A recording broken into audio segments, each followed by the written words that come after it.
Hey, so you're trying to figure out how to eat healthy. Let's go ahead and break that down in today's video. Okay, so what even is a healthy diet? A healthy diet is one that provides you with all of the essential nutrients that your body needs to make sure that all the basic functions are running properly.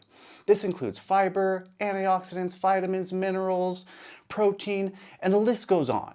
Meanwhile, a healthy diet also limits the overall saturated fat intake, added sugar, sodium, alcohol, and overall calorie intake. By the end of today's video, you're going to understand all the nutrients that your body needs. We're going to actually look at all the different food groups and look at why they're so important and why it's really, really important to get a ton of variety in your diet. And finally, we are going to do a little bit of a scavenger hunt. I'm a really visual learner. I'm sure you are as well. So we're going to pull up all the nutrients as we're going through these different foods and make sure that you completely understand what food is providing you with what and why you want to include in your diet. Okay, so how do we actually start eating healthy? Well, as we talked about earlier, eating healthy means you're providing your body with all the nutrients that it needs. This includes all of the energy sources, the calories, the carbohydrates, the fiber, the protein, the healthy fats. In addition, you want to make sure that you're providing your body with all the vitamins that it needs. Vitamins A, all your B vitamins, vitamin D, E, and K. Lastly, you want to make sure you're providing your body with all the minerals that it needs, things like magnesium, potassium, and iron, right? If you provide your body with all of these nutrients, that is what a healthy diet is. Okay, cool. So what do we do to actually eat a healthy diet? In order to eat a healthy diet, you want to make sure that you're focusing on the food groups. The food groups include fruits, your vegetables, whole grains, low-fat dairy, your lean proteins, your nuts and seeds, and your beans and legumes. And we're going to go through each one of these actually at the grocery store, and we're going to break down the nutrients that they're providing using a little scavenger hunt checklist. So let's go ahead and take a trip over there. Starting out, we're going to look at fruits. And as the first example we have here, we've got apples. Apples are unique because they're going to provide you with a significant amount of fiber and really easily digestible carbohydrate. Next, we got citrus fruits like oranges. These are going to provide you with a ton of vitamin C. And as you can see, we get our checklist here, right? So we're checking off some fiber, we're checking off some vitamin B9, we're checking off some vitamin C, some potassium. Right, we also have blueberries, which are pretty unique because they're going to be really high in antioxidants. Now, we can't forget that there is a frozen section, and in this frozen section, we can find things like frozen berries and frozen strawberries, both of which are going to provide you the same nutrient value as their fresh counterparts. So don't sleep on frozen because they can also be a little bit cheaper and last a little bit longer.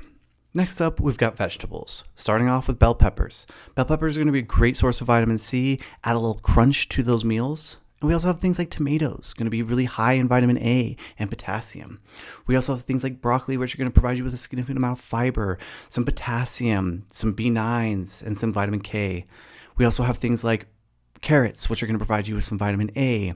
Now, what I'll mention here with both fruits and vegetables is you want to try choosing a variety of different colors.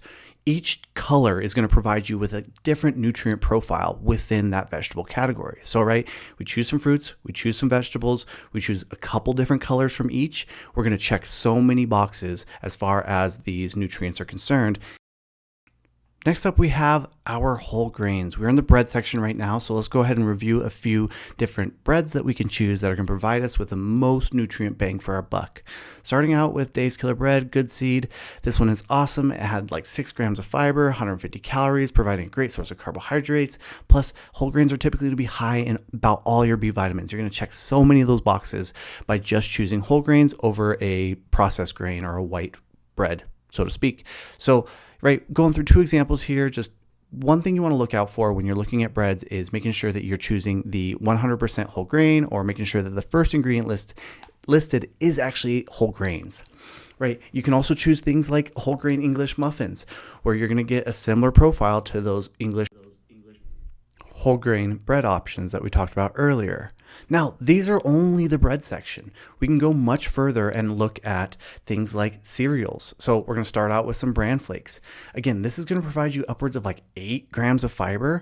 And cereals are typically fortified with extra vitamins and minerals. So you're going to get an even bigger bang for your buck as far as meeting all the nutrient requirements that you need per day. So these are always in rotation. It's a great snack option paired with some low-fat milk. It's, go-to for sure. Next up, we have a classic, right? Oats. Now that we can make overnight oats with this, we can do oatmeal in the morning. There's a ton of variety that we can have with oats. So I always suggest it. It's actually a pretty cheap source of a grain option. So it's great to have in the cupboard. And finally, we have some whole grain pasta. Now, whole grain pasta is going to provide you with a little bit more fiber and a little bit more nutritional bang for your buck than regular pasta. Next up, we're moving on to our lean proteins. Now, your lean proteins are going to be your main source of protein. That being said, each is going to provide you with a specific nutrient profile. For instance, salmon is going to provide you with your omega-3s or your healthy fats. It's going to be really hard to find those in other food sources like chicken or beef. Now, moving on to our next protein source, we've got tilapia. Tilapia is going to be a great, super lean source of protein, right? It's virtually going to have nothing else but protein. But in general, when we're looking at our lean protein sources, they're going to provide us not only with protein, oftentimes they'll provide us with some fats and some healthy fats like we saw in the salmon. They're also going to provide us with vitamins B12, iron, zinc, manganese, fluoride. So there's going to be several nutrients that we can get through our lean protein sources that isn't just protein. So again, when we're looking at protein sources, having a ton of different varieties like tilapia, like shrimp, like salmon, chicken, beef, pork, each is going to provide us with a different nutrient profile in addition to that protein source.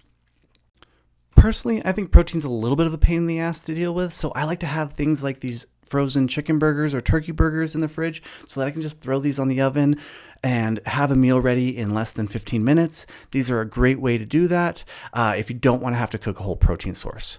Moving on to chicken, again, it's going to be a great source of protein, virtually no fat, super lean source, about 120 calories per serving, about 26 grams of protein. And again, providing you with some B vitamins and some iron, some zinc, not as much as potentially some red meat, but similar here, we have some ground turkey, pretty similar story, about 120 calories, especially when you choose the leaner sources. Now, this is going to be the difference when you choose a lean source versus a not so lean source. So we had a 99% versus an 85%. All that's going to mean is that each serving is going to have more fat content versus the protein content in the leaner source. Okay, same thing here with the beef, right? We can choose a 90%, 10% fat beef, which is going to provide us with a majority of protein and only about 10% fat, bringing down the overall calories and increasing that protein content per serving, versus choosing like an 80 or 70% beef that is going to give us that higher fat content, lower protein content. But beef in general is going to provide us with a great source of iron that's really bioavailable for us to kind of digest and absorb. I like to have pork chops just to have another different protein source in rotation. It just prevents that burnout, right? I'm so sick of seeing people trying to eat just chicken and rice all the time. Okay, finally, we have to talk about bacon, right? This is kind of that opposite end where it's really high in fat. And right, when we're talking about these animal proteins, they're going to be high in saturated fat, and something we typically want to avoid if we're trying to eat a healthy diet. So opting for something like turkey bacon is going to be a much better option because it's going to be so much less calories, saturated fat, and higher in protein. So I hope that was helpful for the protein section. And we're going to go ahead and move on here to our dairy section. Now with dairy, we want to focus on looking for like reduced fat, non-fat. I think those are the two that are going to be most popular. When we have those two options, right, we're going to get the same nutrient profile as all the other dairy products, but we're not going to get all the extra fat and calories with it. Just brings those down overall. And it's still going to provide us with some carbohydrates, some dietary fat, a good amount of protein, in addition to our vitamin D, calcium, and phosphorus. We want to shoot for about 3 servings of low-fat dairy per day to make sure that we are getting our total amount of calcium, vitamin D, phosphorus, and it also can help boost some of that protein in your meal as well. I love Greek yogurt specifically for getting a little bit more protein in my diet. So easy, so convenient. As we were mentioning earlier, protein can be a little bit of a pain to deal with. So yeah, Greek yogurt comes in clutch for not only providing you protein, but also providing you with a good amount of calcium as well. Same thing with cottage cheese. I think that cottage cheese is having a little like come up right now, and it seems like it's not like an old people's food anymore. Like people are actually starting to eat it and enjoy it. So yeah, it's an awesome source of not only protein, but you're getting a ton of calcium, and super filling, super easy and versatile to use in a ton of different recipes. Again, you're going to want to opt for these low fat options because it brings down the total amount of calories. For instance, this one is 30 more calories, and all those calories are coming from saturated fat. Something again that we just don't need a ton of in our diet. So same thing goes for our milk, right? We can choose a whole milk option at 150 calories. Again, right, a majority of those calories are going to be coming from saturated fat, and we're going to get the same amount of protein as if we chose a skim milk option instead, or even a 2% option, right? Just cutting back on those overall calories and that overall saturated fat intake is going to provide you with a healthy diet, and it's not going to provide you with a ton of saturated fat. Next up on our list is going to be beans and legumes. Beans are going to be a great source of fiber. It's also going to provide you with a little bit of protein, magnesium, potassium, phosphorus. Overall, beans and legumes come in so clutch and have so many nutrients. They're just like so packed. They're like a little multivitamin, fiber, protein matrix that just are super beneficial to a healthy diet, right? Trying to avoid beans and legumes, it might be a little bit harder to get all the nutrients that you actually need. I recommend somewhere around about a half a cup of beans or legumes per day. Checks so many boxes. Finally, we have seeds and nuts. With seeds and nuts, you're getting antioxidants, you're getting fiber, you're getting protein, tons of vitamins, tons of minerals, magnesium, iron, zinc. When we include nuts and seeds like chia seeds or almonds, cashews, even nut butters like peanut butter, almond butter, they're going to provide you, with some fat, but they're going to be healthy fats. They're going to be a little bit higher in calories. So we do want to watch the overall portion size and serving size, but they are so nutrient packed that it's really beneficial to include them in your diet. Somewhere around an ounce or a serving per day is going to provide you with a slew of vitamins, slew of minerals, a ton of fiber, some carbohydrates, some protein, some fats. Like you can just hear it. Like the list goes on how many nutrients that nuts and seeds are going to provide. So I highly recommend adding in at least one serving extra of your nuts and seeds per day to make sure that you are checking several different nutrient boxes to make the healthiest diet possible. If you want to learn how to make a meal plan out of this, be sure to check out the 1900 calorie meal plan video link here.